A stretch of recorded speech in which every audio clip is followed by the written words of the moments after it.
C'est pour que nous soyons libres, que le Christ nous a libérés. Alors tenons bon. Galates 5:1. L'habit ne fait pas le moine, dit-on. Mais ce n'était pas l'avis apparemment du prophète Élie. Pour signifier à Élisée sa vocation de prophète, il lui jeta simplement sur les épaules son propre manteau. Saint Paul faisait peut-être référence à cet épisode du livre des Rois lorsqu'il disait aux chrétiens dans la lettre aux Galates: « Vous tous qui avez été baptisés en Christ, vous avez revêtu le Christ. » Galates 3:27. Il ne s'agit pas d'une prise de possession pour autant. Le bénéficiaire du zeste demeure entièrement libre. Élisée l'avait bien compris.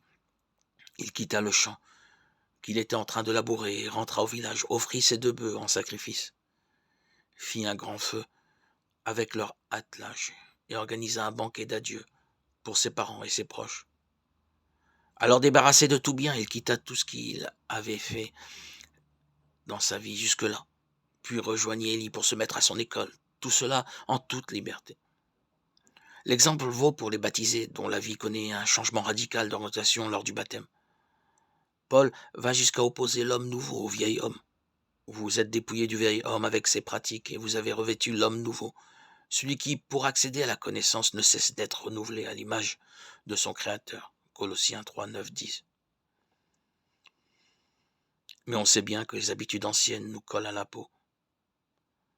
Cette liberté nouvellement acquise exigera encore des efforts de notre part.